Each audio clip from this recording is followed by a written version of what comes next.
Hey, what's up, everybody, and welcome back to another episode of Fitness Goal Friday. Today, we're going to talk about building your big, which is your why behind your fitness. The goal of the Best You podcast is to allow you to feel confident about what you need to do, why you need to do it, and how to do it in order to get closer and closer to your best you.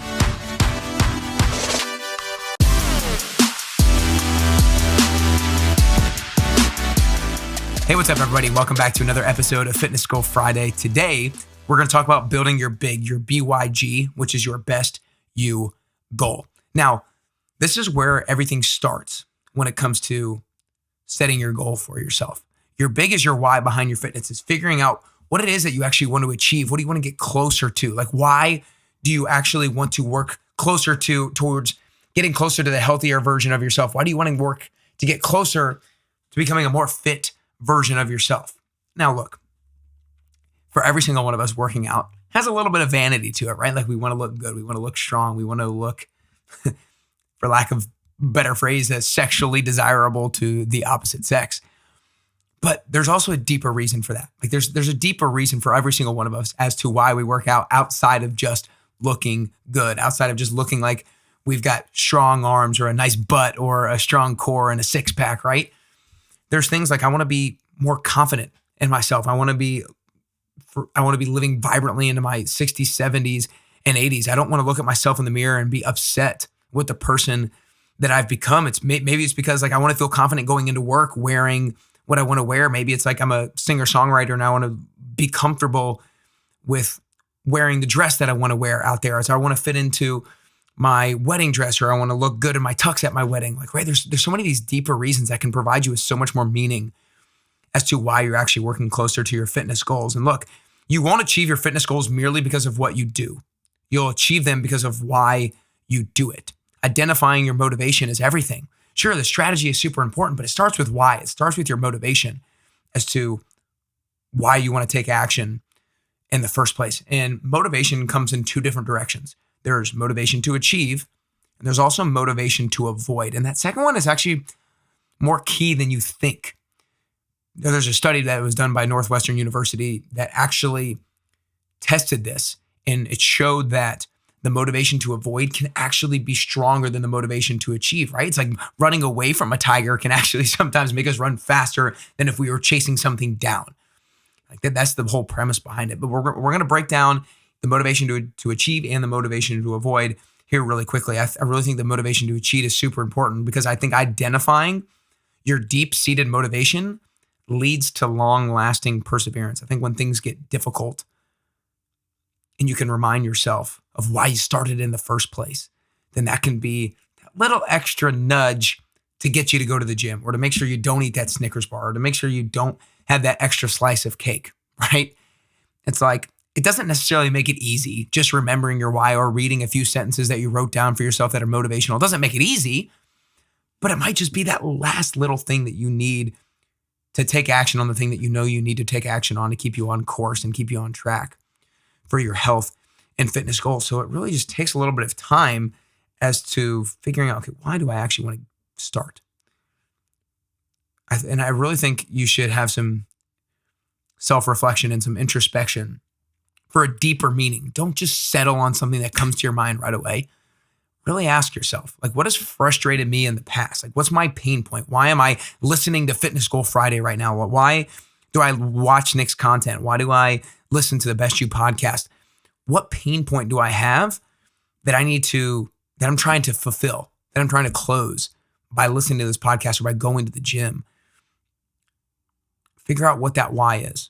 Explore it and try to come up with a few sentences for what it is that you're trying to achieve, or what really drives you, what motivates you. Second one, motivation to avoid. Oh my gosh, this is so key. And I actually heard someone recently kind of identify a few things that you could help motivate you in this direction. And here are a few things, like if you want to be sexually desirable, right? So like, imagine the future version of yourself that doesn't look as good as you could, and you're not as attractive to the other sex. If you walk into a bar, or you walk into a restaurant, or you walk into whatever a potential place is where you could pick up somebody, or even you're like, maybe you already are married, or you already have a girlfriend, or you already have a fiance and you're engaged. Like, you still want to be sexually desirable to them. And so imagine that future version of yourself that maybe is not sexually desirable, and let that person let that scare you. Let the opportunity or the potential of that person coming to fruition scare you, and don't let that person happen. So if you want to be sexually desirable to your current girlfriend, your future wife, your current wife, or to potential girls out there, or potential guys out there for that matter, I guess, I'm just talking about from my point of view, like, use that to help motivate you as something that you want to avoid. You want to avoid being the person that is not sexually desirable. The other thing is, like, think about maybe in the past that you've been bullied or you've gotten negative comments from people, and that's made you self-conscious about your image.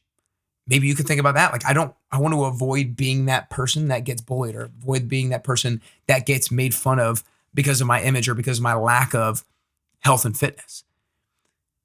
These things, what they do is, when it comes to working out and doing difficult things, anything that you can pull along as extra motivation, anything that you can pull on your motivation bandwagon, as much as you can pull on as possible, is going to help you to take action during the tough times.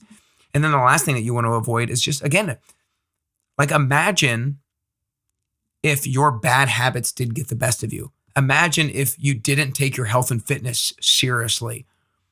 What could happen in a year? What could happen in 5 years? What could happen in 10 years? Like, people, when their health and fitness, when their bad habits do get the best of them and they don't take their health and fitness seriously over a long period of time, there are bad things that can happen, both from a physical standpoint, but also from, there's bad diseases that can happen and things of that nature, lack of confidence. Like, let that version of you, the version of you that if bad habits got the best of you, let that scare you. Let that be the person that you're running away from. Let that be the tiger that you're running away from. Let that be the monster that you're trying to run away from. Because again, as many things as you can pull onto your motivation bandwagon, the better.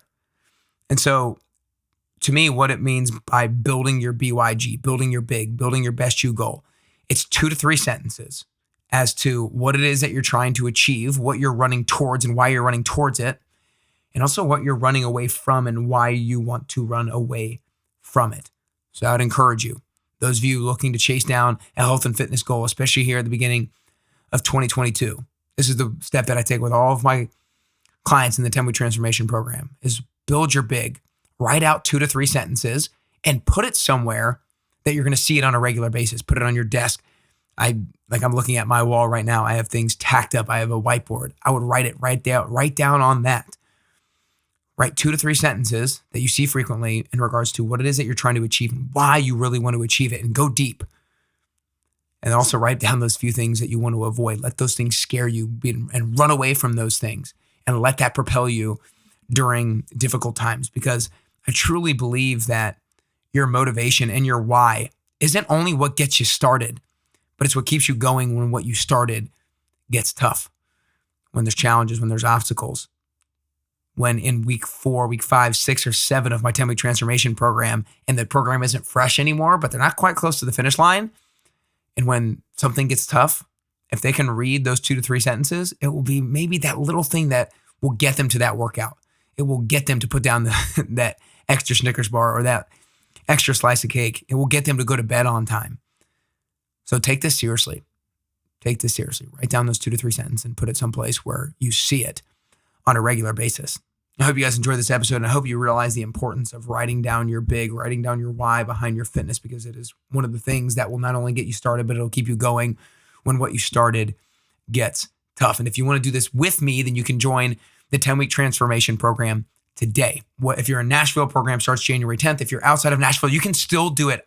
I love coaching people virtually. I can get them to hold themselves accountable, and for me to hold them accountable to following through with their workouts, to following through with their nutrition, because nutrition is that biggest piece as well for a lot of people. Like, some of you guys don't struggle with getting your workouts in. Maybe you're already working out 3, 4, 5 times a week, but you can't quite pull that nutrition thing on point. You can't quite pull hydration and sleep on point as well. And the 10-week transformation program can be the thing that puts them all together, aligns all of those things, and gets you hitting on all cylinders so that you can finally start to break out of your plateau, or you can finally start to make progress. So if you're ready for that, then go to nickcarrier.com/10WT. Again, nickcarrier.com/10WT. I would love to coach you through the 10-week transformation program that has already benefited and changed hundreds of people's lives up to this point. I would love to have you as part of the Best You community. Go to nickcarrier.com/10WT. Outside of that, build your big. Write down those 2 to 3 sentences of what you're looking to achieve, why you're looking to achieve it, and what you want to avoid, because that will inevitably help you get closer to your fitness goals and inevitably help you get closer and closer to your best you.